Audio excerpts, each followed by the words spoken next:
Inje. Mik, tolong mik. Halo. Ya. Nggih. Pernah juga ini pertanyaan saya lontarkan ke Gus, mungkin di majelis ini ada yang belum melihat YouTube-nya, jadi biar tambah pertanyaan jelas, di WA itu. Di waktu itu ya via telepon. Oh, lihat telepon. Nggih. Nggih niki. Pertanyaan yang bagaimana, Bu? Nggih niki pertanyaannya, ketika semua yang ada di semesta ini adalah yang punya nama atau semuanya adalah nama dan itu sifat dohirnya Allah, dan yang ada di dalam nama itu adalah sebenarnya batinnya Allah. Monggo dijelaskan. Matur nuwun. Allah menyatakan, mengenalkan dirinya terhadap ruhaniyah itu lewat Nurullah. Nurullah, wujudnya Nurullah adalah dunia dan seisinya. Tapi lantas bukan berarti wujudnya Nurullah dunia seisinya itu adalah wujudnya Allah. Saya ulangi lagi. Allah mengenalkan dirinya terhadap jenengan ruhaniyah itu lewat Nurullah. Nur, cahaya.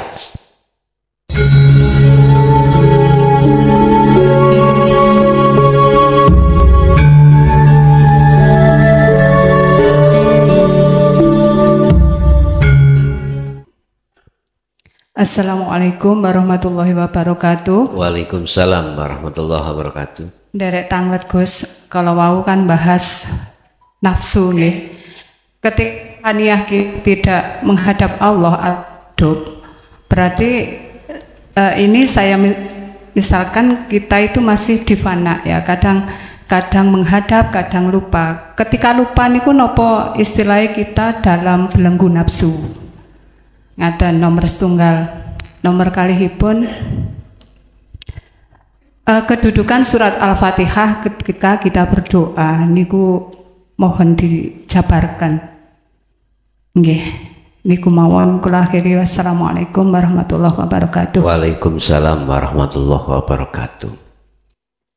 Apakah yang ada di golongan musyahadatul fana ketika dia lalai terhadap Allah, apakah dia tergolong golongan yang terbelenggu dengan hawa nafsu? Jawabannya secara ringkas tidak.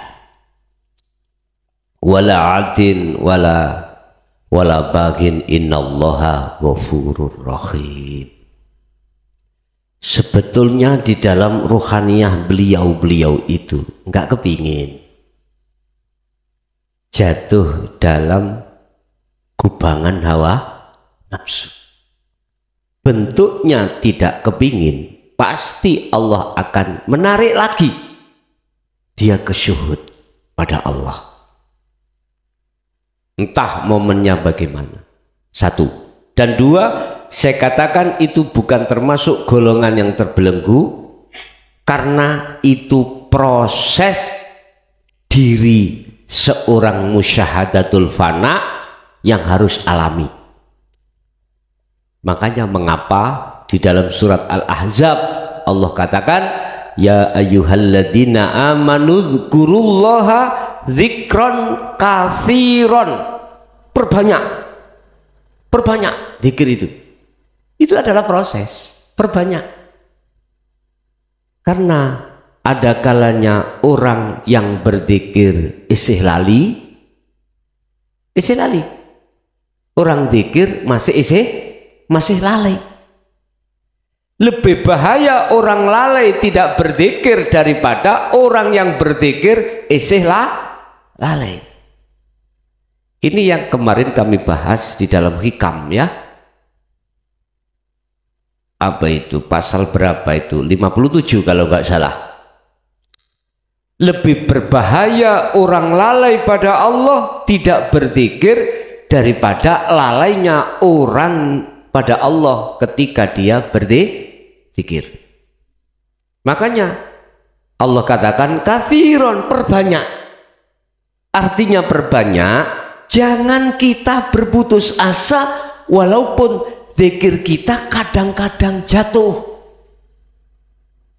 Wala ta'asu fi roihillah wa qala aidan, jangan pernah kau berputus asa dalam rangka menyongsong rahmat Allah di dalam kamil atau kebako.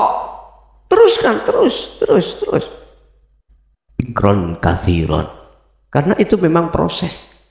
Mau tidak mau, proses kita harus jatuh bangun dulu dong. Mau tidak mau, tersesat dulu sebelum kita mendapatkan satu petunjuk. Tersesat dulu. Istilah jenengan datang ke Karangploso, sebelum nyampe ke sini wajar dong Anda kesasar. Kesasarmu bukan berarti kau ikut salah. Kesasarmu adalah satu petunjuk untuk menuju kebenaran. Begitu saya dipahami.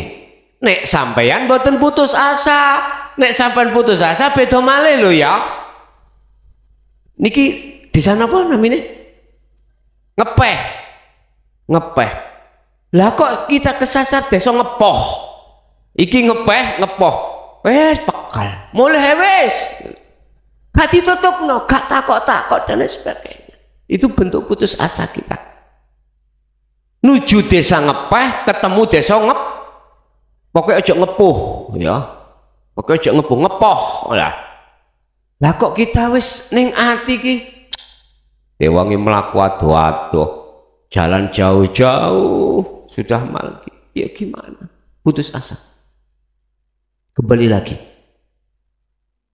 Kalau musyahadatul fana, aku yakin tidak ada kata putus asa, enggak ada.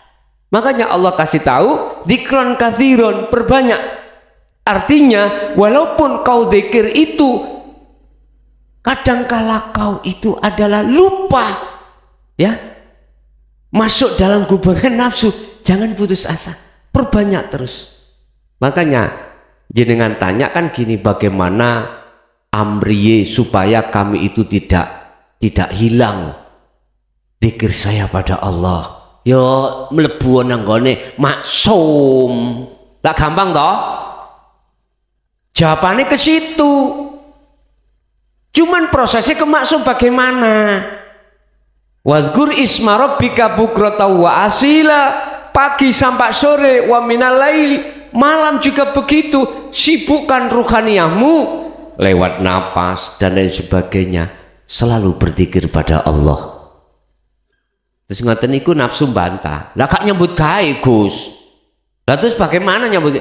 Lho ku nyambut gawe ambek zikir. Bani Israel takon, apa iso fokus nanti? Durung-durung takonin rawecel, durung dilakoni sudah rawecel. Lah inilah ketika saat, mohon maaf ya, ketika saat Nabi Musa itu menyuruh satu kaumnya untuk menyembelih sapi, Bani Israel tahu wakon recel. Mehai kalau sapi ini, untung onok sapi ini, itu pun ada satu gindil. Sak kaum Bani Israel hanya satu, untung sih ketemu. Kok umpamu nggak tanya, ya udah sapi sembah warang angsal, bah ireng, bah putih, bah opo angsal. Nggih. Wong belum dilakoni wis ngomong nanti boten rusak urusan dohir kula. Lah mengke boten gendeng kula. Mengke bojo kula yo napa? Wis. Mbah wis gak ngerti aku. Ngene lho cah. Nek wis atiku nangkep ambek ajaran Rasulullah, sudah klik kholwate, udah jangan mikir urusan selain Allah. Udah tawakal pasrah no secara totalitas nang Allah iku piye lho wis. Terserah Allah itu aja udah. Nanti saya gak gini gak gitu wah. Nah, yang ini iki persoalan akhirnya gak tadi berangkat ya sing iki gara-gara seperti itu. Bapak Ibu hadirin, jadi tidak termasuk salah Bu. Liyabluwakum ayyukum ahsanu amala, itu bentuk tanda jenengan akan ningkat akmali ing ngersani Allah. Jadi tidak tergolong golongan orang yang terbelenggu dengan hawa nafsu. Pasti Allah akan menarik jenengan untuk kesyuhud lagi pada momen yang telah ditentukan Allah. Iki musyahadatul fana lho Pak ya, musyahadatul fana. Wes satu. Yang kedua, surat Fatihah tadi itu kan ya ada unsur doa juga ya. Bagaimana kita menempatkan di situ? Kita harus kenal sirine Al-Fatihah. Apa sirinya Al-Fatihah? Hidup. Wes, hidup itu aja. Nek kulite kan bismillah dengan menyebut nama Allah. Lah isine asma Allah apa? Hidup. Berarti walaupun Ar-Rahman, Ar-Rahim iku kulite. Ar-Rahman siapa? Hidup. Ar-Rahim siapa? Hidup. Maliki Yaumiddin yang menguasai hari akhir, ruhaniyah jenengan, hari yang halus, momen yang halus, hidup. Iyyaka na'budu wa iyyaka nasta'in. Madhepmu dikatakan madhep hanya pada Allah, jauh tulung hanya pada Allah, hidup. Berarti ruhaniyahmu kudu madhep wajah Allah yang disebut hidup. Mesti kok gak diwenehi dalan yang maghdub, ghairil maghdubi alaihim waladhdallin. Pasti gak dideleh mriku. Diletakkan, tidak diletakkan di maghdub, jalannya orang yang apa, yang tersesat. Siratal ladzina an'amta alaihim, akhirnya Anda diletakkan di situ, tidak ghairil maghdubi alaihim waladhdallin, karena sudah tahu sirine Al-Fatihah. Apa hidup? Berarti ini wajahtu wajhiya lilladzi, mengarahkan ngedepno wajah roh terhadap alladzi, hidup yang menguasai Anda sholat. Inilah sirine Al-Fatihah. Banyak orang mengatakan bisiril Al-Fatihah lah gitu tuh ya. Tapi ora dong, sirine yang mana? Artinya ketika Anda membaca Fatihah, ruhaniyahmu iku ma'rifaton nang urip, nang Allah. Loh, otomatis Anda harus kembali ke asal. Tidak ada, berarti Anda tidak merasa bisa membaca, tidak merasa yang nyapo-nyapo. Yang ada dalam diri Anda rasa yang muncul, iman yang muncul, akunya Allah. Paham nggih? Gampang nggih? Itu siri Al-Fatihah ngomong. Isoi gampang, praktek no tenan. Nantilah akan terasa dalam dirimu. Makanya takut bagaimana sholat yang khusyuk? Yo rasa urip iku lakokno ning atimu. Waktu ngadeg rukuk sujud lungguh. Wah, mantap. Mantap, sumpah mantap. Koyok mantapi susu. Gurih. Gurih. Kate tak entekno sungkan. Sing kono mesti didik, yo didik ngono. Itu Bu ya. Jadi siapa yang tahu sirine Al-Fatihah? Mereka yang sudah dunung terhadap Allah, sudah kenal, sudah liko pada Allah. Itulah mereka yang tahu sirine Al-Fatihah. Ya silakan kita bisiril Al-Fatihah, tapi harus dunung rohaniyah. Dunungi arahno wajahmu ke wajah lilladzi, ladzi siapa? Hidup yang mana fatoros samawati wal ard, yang menguasai jagat rohaniyahmu, jagat jasmaniyahmu. Itulah jagat langit dan jagat bumi. Nggih, ada lagi. Assalamualaikum warahmatullahi wabarakatuh. Terus ini mau tanya, bagaimana kalau kita makan makanan nggih. Bagaimana kalau kita makan, tapi makanan itu bukan untuk kenyang, untuk enak, tapi makanan itu untuk kita sarana untuk ingat, untuk merasakan dikit enak ngoten. Terus kayak misalnya orang laki-laki merokok gitu sambil nyedot sambil sekali sedot Allah ngoten nggih. Nggih ngoten. Wassalamualaikum warahmatullahi wabarakatuh. Waalaikumsalam warahmatullahi wabarakatuh. Itulah thariqah, Bu. Itu thariqah. Fasilitas aktivitas yang dihadapkan Allah itu saya katakan thariqah. Saya tidak bicara thariqah mutabaroh pada umumnya loh, gimana ya? Saya terlepas dari thariqah itu. Saya katakan semua aktivitas fasilitas yang dihadapkan Allah itu bisa panjenengan jadikan sebagai jalan untuk bertemu Allah di situ. Walillahil masyriq. Kita setiap detik itu dilayani Allah, Pak Bu. Coba kalau di situ tidak ada Allah, waktu makan nggak bisa, Pak. Mulut kita kecapan sendiri nggak bisa. Kalau tidak dikecapkan Allah, tidak dikunyahkan Allah nggak bisa. Hidup itu loh yang ku maksud. Hidup itu. Apapun bentuk aktivitas secara akmal dohir bisa jenengan jadikan pertemuan terhadap Allah di situ. Saged.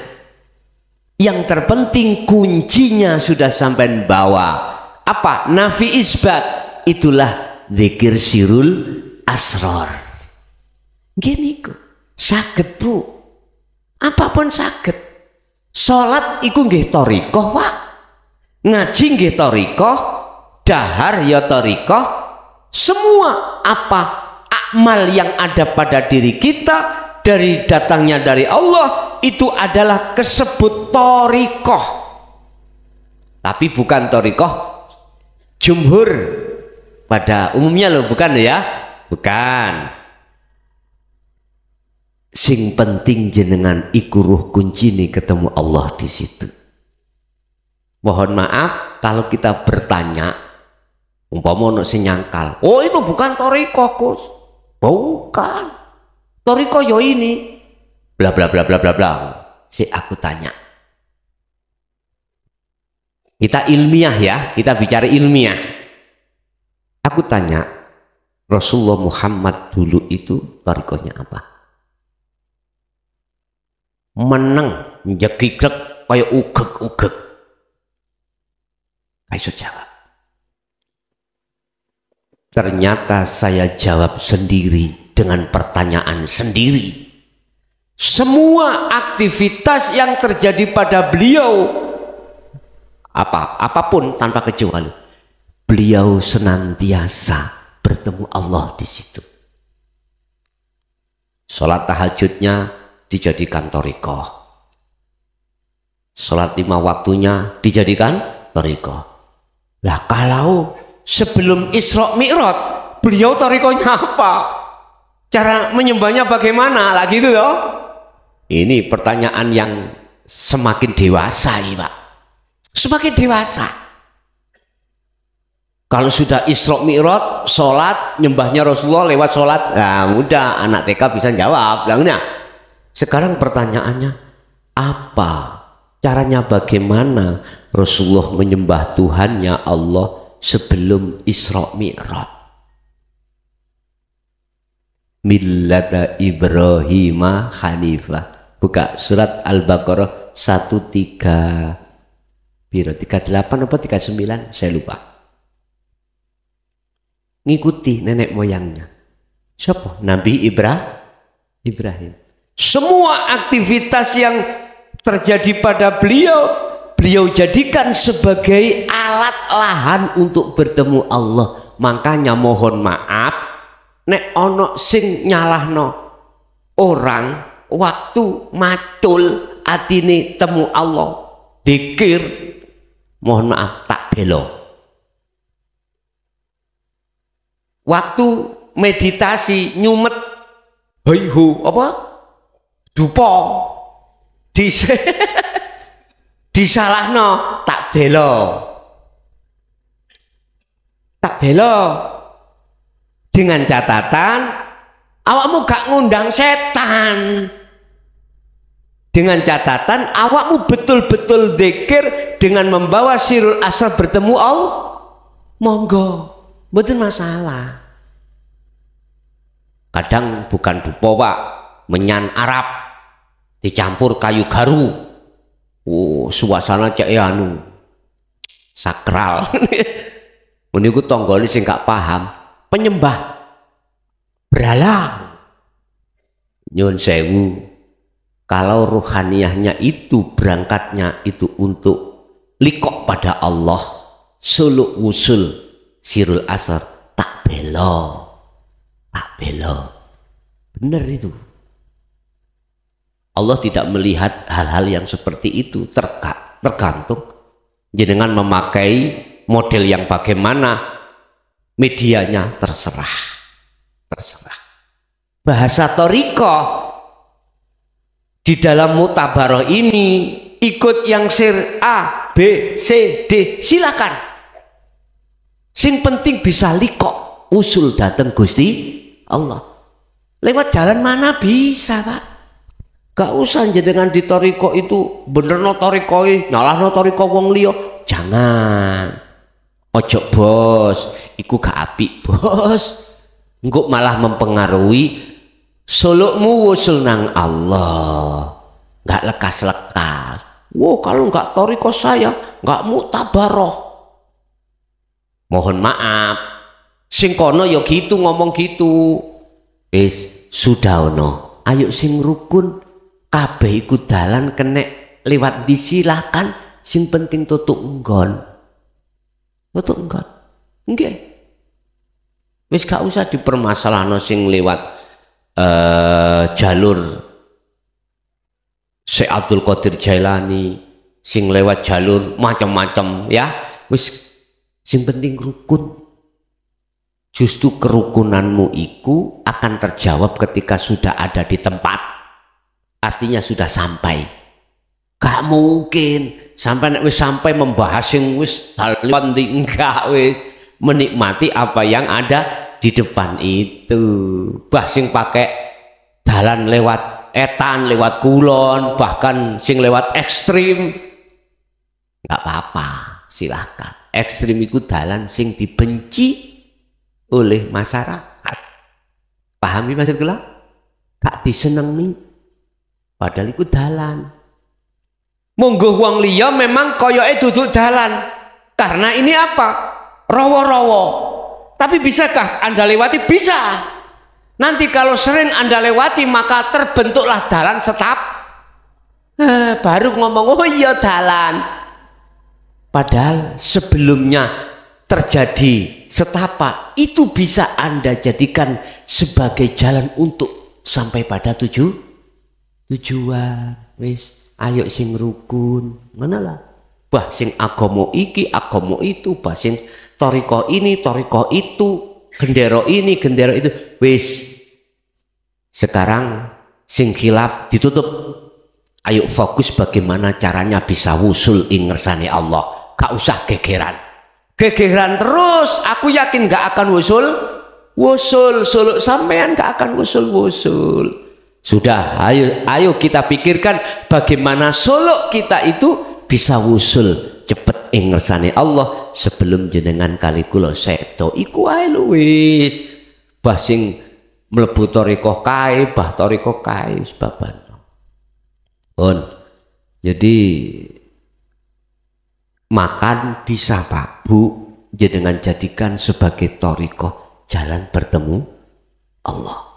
Kita beraktivitas itu sebetulnya 1 hari 1 malam, tidak 5 waktu toh. lainnya waktu banyak. Sehingga itu loh asale sholat kan 50 waktu, bukan 5. Pemahamannya adalah aktivitas kita sehari semalam gak 5 waktu. Banyak waktu, banyak. Aktivitas makan, aktivitas minum, macam-macam wis. Gunakno aktivitas itu untuk menghadap bertemu Allah, gitu loh bos maksudnya. Ya, begitu. Wis sak mampu jenengan lah. Kalau kita ditaruh di fana, yo ojo njaluk gede wak, wong fana kok. Kalau kita ke kamil baru, apalagi ke bako. Sing penting ayo dimanfaatno apa potensi pada diri kita. Caranya kita nggak terlalu beban, mengalir aja. Apa kata Allah? Aku di telefana ke jungle-jungle, iku yo karepe sapa? Ngoten mawon. Tapi zikron kathiron, satu sisi zikir terus diunggahno mutune. Nanti akan ke kamil ke bako, begitu. Nggih, ada lagi?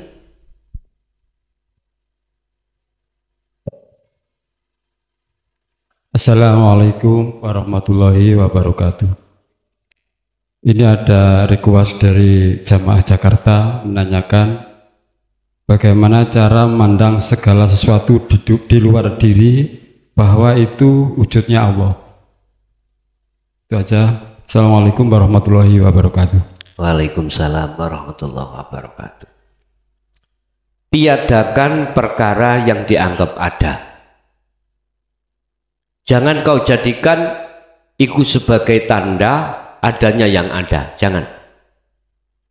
Tiadakan perkara yang dianggap ada. Kalau sudah meniadakan perkara yang dianggap ada, maka nyatalah yang ada. Ngapunten Pak, kalau bahasa proses itu gini, secara keilmuan. Contoh meja. Jelas satu sisi kita menganggap meja ini buntu. Jeruni lah ngono. Asline mboten. Ada ruangan-ruangan yang di situ ada iki yo bukan longan iki, bukan di dalam meja niki nih pori-pori. Ini kita melihatnya tidak bisa kasat mata dohir langsung, nggak bisa, harus butuh satu alat, maksudnya ketika kita meniadakan perkara yang diadakan, maka yang kosong itu jadi isi. Artinya yang tadinya kita nganggap kosong ini akhirnya berisi. Ini dalam ilmu kejawen, kosong itu berisi, berisi itu pemahamannya di sini. Lah, untuk bisa meniadakan perkara yang diadakan adanya, nafi isbat, kita harus terus mengulinakkan, membiasakan untuk berzikir su'aul basiroh, merasakan, mengimani tidak ada sesuatu apapun yang berperan, tidak ada sesuatu apapun yang wujud, tidak ada sesuatu apapun yang apapun kecuali Sang yang hidup itu. Itu caranya. Tiadakanlah perkara yang dianggap ada, yang adanya diadakan. Kalau itu sudah Anda tiadakan dengan cara jenengan sirul asror, otomatis muncul dengan sendirinya adanya yang ada itu dalam dirimu. Dengan sendirinya wis. Otomatis Pak, harus sirul asror, karena sirul asror itu yang mendatangkan cahaya, yang mendatangkan kemakrifatan di situ. Kita meripat, melek bahasa Indonesia apa? Ayo terbuka mata gitu ya, melek itu ya. Oke. Walaupun kita melek, ataupun terbuka mata dalam ruangan ini, manakala tidak dikasih cahaya, kita mengalami kegelapan. Ketika kita masuk dalam kegelapan, maka tidak akan pernah bisa melihat dengan jelas perkara yang di depan kita. Sama dengan itulah. Jadi untuk mendatangkan cahaya makrifat dalam hati kita, kita harus selalu berzikir. Sebab dengan zikir itulah cahaya akan menyala, akan datang. Nurun ala nurin yahdillahi mayyasha. Mayyasha akan diberikan terhadap hamba yang dikehendaki. Siapa? Merekalah yang sudah mendapatkan ilmu cara, laku, amal, khulwat, berarti meraktekno dikiri mau dengan istiqomah. Baru muncul cahaya makrifat. Dikatakan dalam surat An-Nur ayat 35, nurun ala nurin, di atas cahaya ada cahaya. Ini maksudnya. Apabila cahaya ini akan dijatuhkan di dunia, mohon maaf, jam 12 siang, maka saat itu juga cahaya matahari redup alias kalah bentar. Makanya ketika sampai kholwat, kadang-kadang kan dimasukkan alam sing puadang gak panas. Pernah ngalami? Golek cahaya tekan ndi yo ora temu. Tapi keadaan kahanan yang sangat luas padang bentar tapi gak panas. Itu gambaranlah cahaya makrifat dalam hatimu seperti itu. Ya, jelas. Oke, ada lagi. Bismillahirrahmanirrahim. Assalamualaikum warahmatullahi wabarakatuh. Waalaikumsalam warahmatullahi wabarakatuh. Masalah ruh masuk ke alam lahut. Ceritanya orang Jawa itu contoh kemawon ingkang wau sampun diceritakan, manusia mati tidak bisa kembali ke alam dunia. Terus kados contohnya Mbah Bolong niku lak sedo urip malih, sedo urip malih. Pingkalipun nek tiyang Jawa niku wonten desa mesti niku wonten Bedah Kerawang. Niku wonten ing Tirasan. Iki kan mari mati teng mriki muncul malih teng mriku. Niku napa bener napa mboten niku. Lek mlebune di alam napa niku? Ngoten nggih. Matur nuwun. Sampun. Ampun. Sebetulnya itu terjadi pada seluruh jenengan. Engko bengi sampai mati.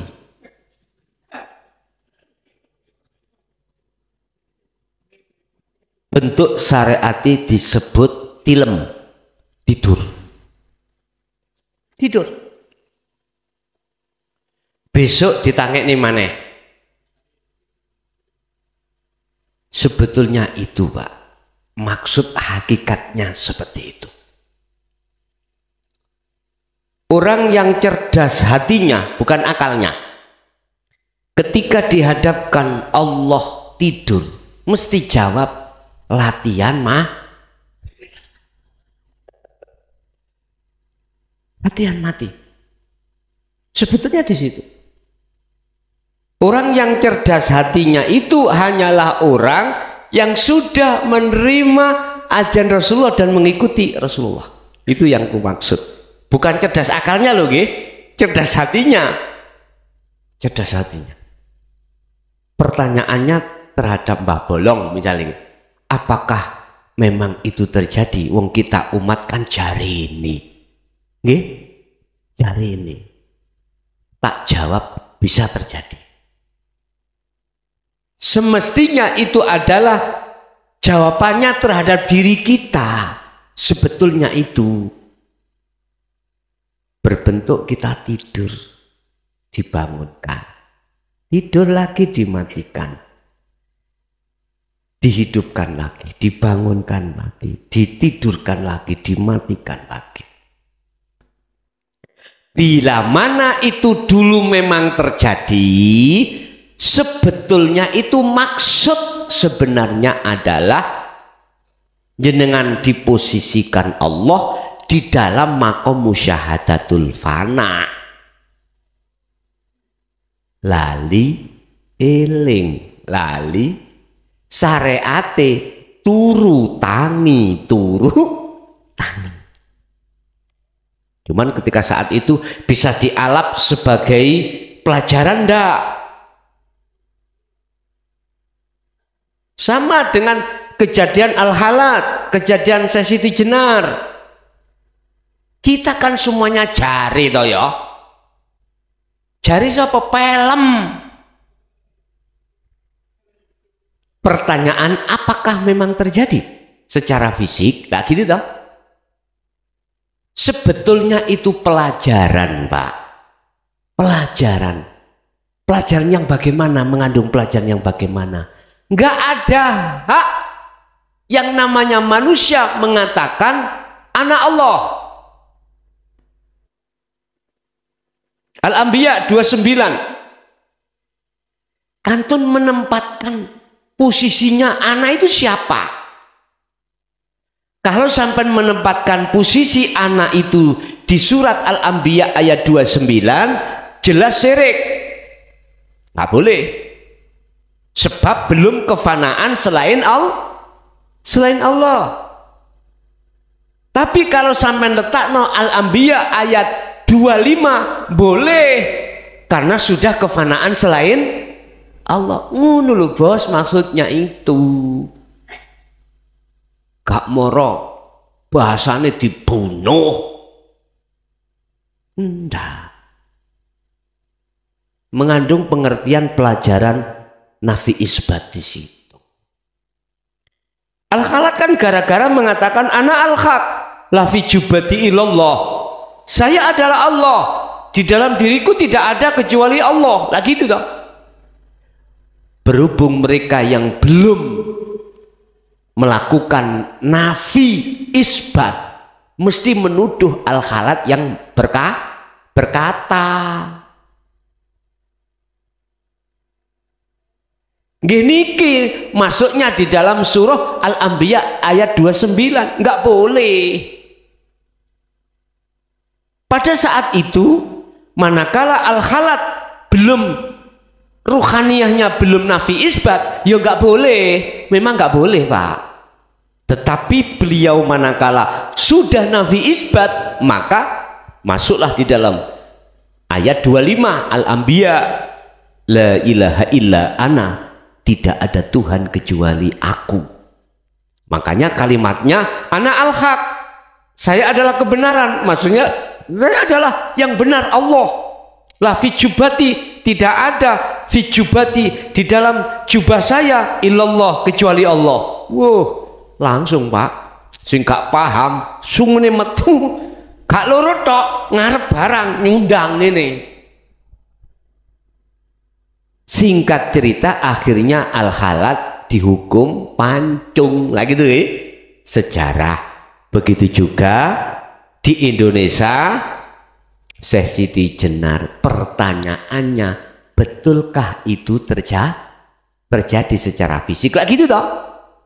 Kita kan taunya toko film. Gini Pak, jawabannya yang paling pasti. Miturut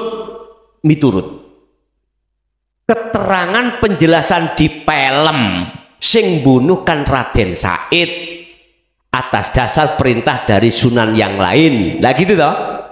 Yang terkenal Sunan Kalijaga. Kalau toh memang benar-benar terjadi secara fisik, mohon maaf, kalau Raden Said atau Sunan Kalijaga terkenal, itu betul-betul kekasih Allah, dan atau mohon maaf Syekh Siti Jenar itu kekasih Allah, maka secara de facto, secara dohir, horizontal nggak terjadi. Itu cuman rekayasa orang-orang yang memakai alasan supaya umat Indonesia, masyarakat tidak bertauhid. Bisa. Kalau betul-betul Raden Said atau Sunan Kalijaga itu kekasih Allah ya, wali Allah, nggak akan hal ini terjadi, Pak. Terus di film kok terjadi? Itulah propaganda golongan Khawarij supaya orang Indonesia tidak masuk pasal 1 ketuhanan yang Maha Esa.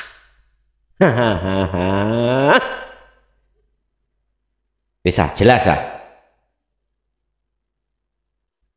Kalau kita bicara ketuhanan yang Maha Esa, tidak berbicara agama, Pak. Artinya dari sudut agama manapun harus ketuhanan yang Maha Esa. Kalau sudah masuk ketuhanan yang Maha Esa, ya udah nggak usah gelut antar agama, rukun-rukun naik. Ketika kerja, ketika kita makan, ibadah, itu nggak usah nuruti mereka sing ngompori. Ini salah, itu jangan. Itulah sebetulnya radikal dia itu. Awas, hati-hati. Hati-hati ya, hati-hati. Kita sudah dicabik-cabik tubuh pasal kita, ya. Kita umat atau warga Indonesia dicabik-cabik atas persatuan itu dengan propaganda yang berbagai macam. Yes, hati-hati, yes. Jadi nggak akan mungkin itu terjadi kalau toh betul-betul itu kekasih Allah.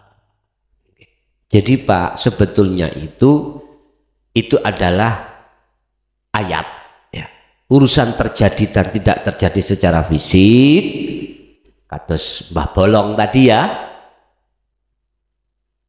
itu ditinggali.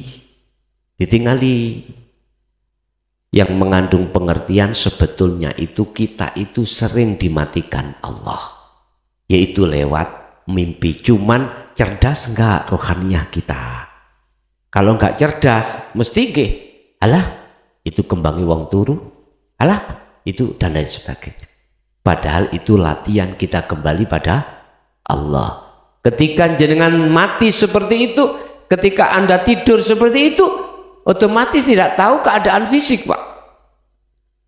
Nggak merasa kuat, nggak merasa apapun sudah. Nggak punya apapun, daya kekuatan nggak ada. La haula wala quwata illa billah, nggak punya. Nggak punya. Orang tidur, sampean kasih makan iwak sate, ya tetap gak dipangan. Orang tidur kok, gitu. Berarti nggak ada daya upaya kekuatan untuk makan. Lah kita ketika bangun kok ya bisa minum, bisa ngombe, koyoi. Sadarlah hatimu wahai manusia, kau bisanya seperti itu karena ada yang membisakan. Kau ngangkat minum makan itu, ada sesuatu yang halus di situ yang memperjalankan itu. Mestinya manusia kau kon sadar temriku. Kebanyakan rasa sadar. Injih, wonten melih, monggo.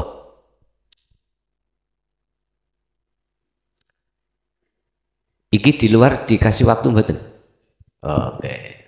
Nggih, monggo di dalam dulu. Assalamualaikum warahmatullahi wabarakatuh. Waalaikumsalam warahmatullahi wabarakatuh. Nyuwun sewu Gus, niki kula badhe menceritakan pengalaman saya sendiri. Awal-awal suluk itu saya memakai sir. Di situ sering bermimpi serem. Nah, awal itu terjadi selama semingguan. Lama kelamaan di situ saya merasa ada yang membisiki di situ. Diem katanya gitu. Terus saya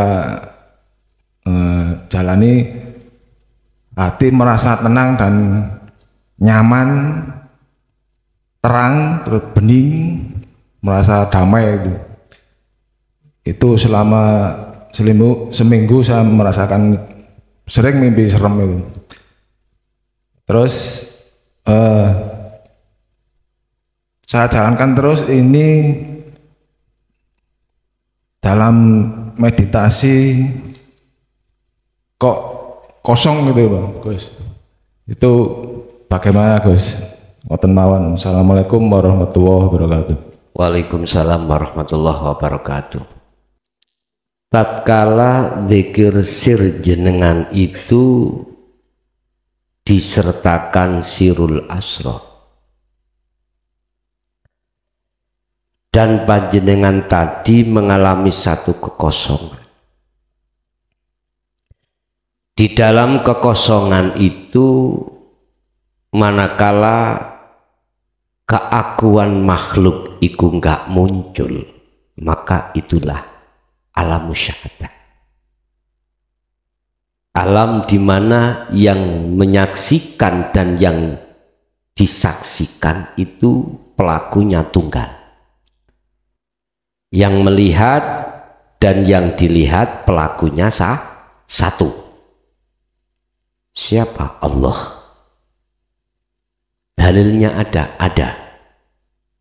Surat Toha ayat 14. Ketika saat Nabi Musa ingin bertemu Allah dan melihat zatnya Allah, Nabi Musa diperintahkan untuk melihat gunung. Ketika beliau melihat, apa yang terjadi? Tidak hanya Musa semaput, pingsan, tidak. Gunung-gunung yang dilihat hancur. Artinya apa? Apa mungkin kau akan bisa melihat wujudnya matahari, lawang kau masih melihat cahayanya matahari? Nggak mampu. Hancurlah mata kita ketika melihat sinar matahari. Artinya, apa mungkin sesuatu yang tidak ada bisa melihat yang ada? Nggak mungkin. Yang jelas yang bisa melihat yang ada itu yang ada sendiri. Bapak Ibu, ketika kekosongan tadi ruhaniyah jenengan sudah fana, makhluk fana, itulah musyahadah. Itulah yang disebut makom makrifat. Ada di situ.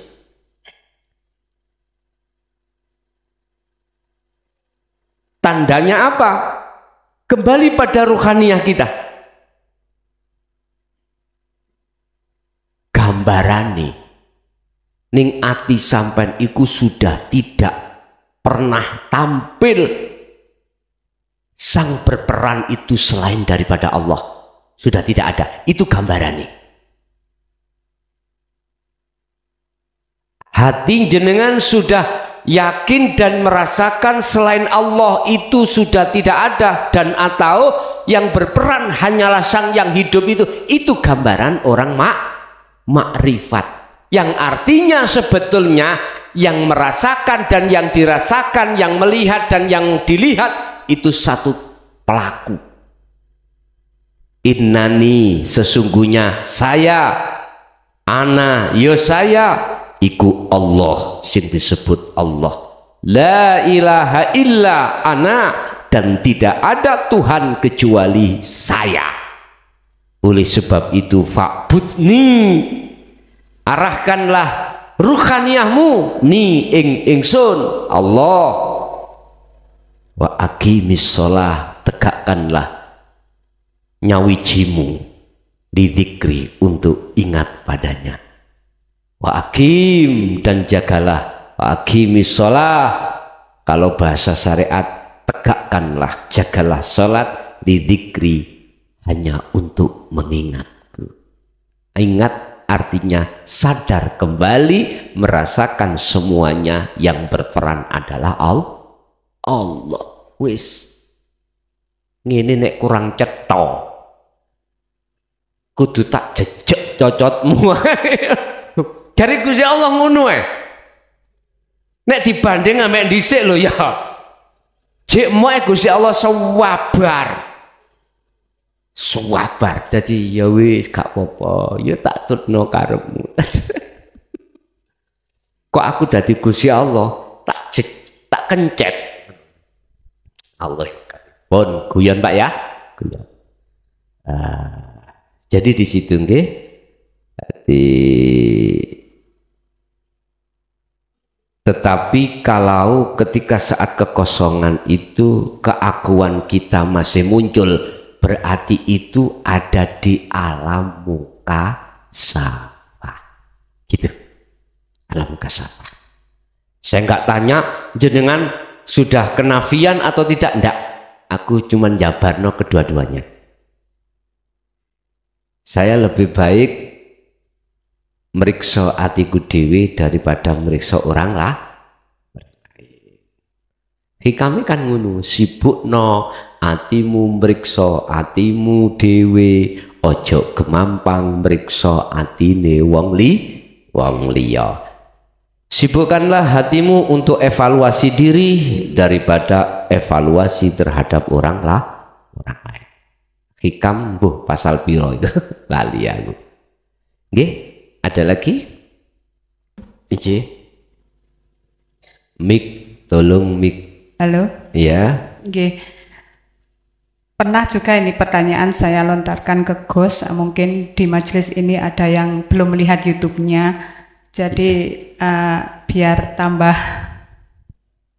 pertanyaan di WA itu. Di waktu itu ya via telepon. Oh, lihat telepon. Nggih. Nggih niki. Pertanyaan yang bagaimana, Bu? Nggih, niki pertanyaannya. Ketika semua yang ada di semesta ini adalah yang punya nama atau semuanya adalah nama dan itu sifat dohirnya Allah, dan yang ada di dalam nama itu adalah sebenarnya batinnya Allah. Monggo dijelaskan. Matur nuwun. Allah menyatakan mengenalkan dirinya terhadap ruhaniyah itu lewat nurullah. Nurullah, wujudnya nurullah adalah dunia dan seisinya. Tapi lantas bukan berarti wujudnya nurullah dunia seisinya itu adalah wujudnya Allah. Saya ulangi lagi. Allah mengenalkan dirinya terhadap jenengan ruhaniyah itu lewat nurullah. Nur cahaya.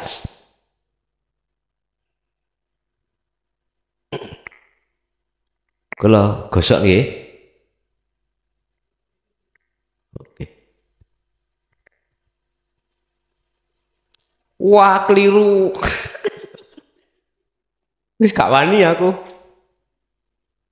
Mboten keliru. Mboten apa, Pak?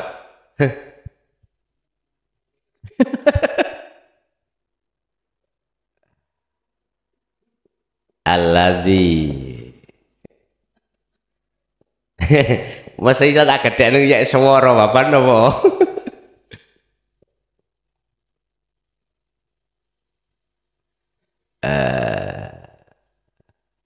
Ma fis samawati wal ardi.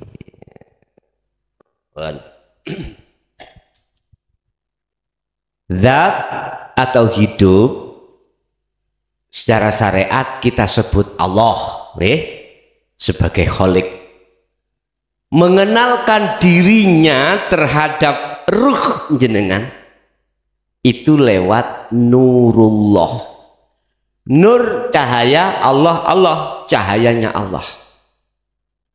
Wujud cahayane Allah adalah ma fis samawati wa ma fil ardi wal ardi. Dunia dan seisi, wujudnya dunia seisine inilah nurullah.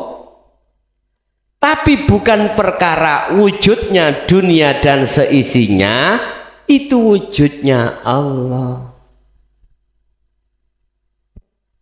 Aku ngenalno wujudku nanggone hambaku lewat nurku. Wujude nurku disebut nurku dunya saisinya. Tapi bukan perkara dunia wujude dunya saisine iku wujudku. Gak bingungno pelajaran iki. Mboten. Engko nek wis ketemu nafi isbat. Nek dereng panggih, dereng ketemu nafi isbat nggih, secara ilmiah nggih ngeluh.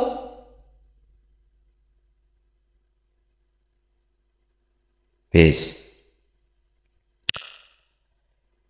Lah isane ketemu wujude Allah, balik ke teori nafi isbat. Ilangno iki. Inilah yang disebut makrifat. Yang menyawang dan yang disawang, yang melihat dan yang dilihat, ya ini tok wis. Makanya bahasane surat Toha ayat 14 kan innani anallah, tidak melibatkan siapapun. Wis. Jenengan pengen tahu wujud asline matahari, jangan dilihat cahayanya.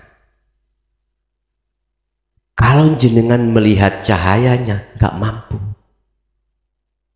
Mata dohir ini sebetulnya ini alam bisa dijadikan pelajaran untuk kembali pada Allah. Makanya dulu Pak, orang-orang Jawa dulu apa makrifat pada Allah itu lewat alam. Kok mau Quran sing saiki bismillah ini enggak. Langsung alam. Untuk mengenal Allah lewat alam.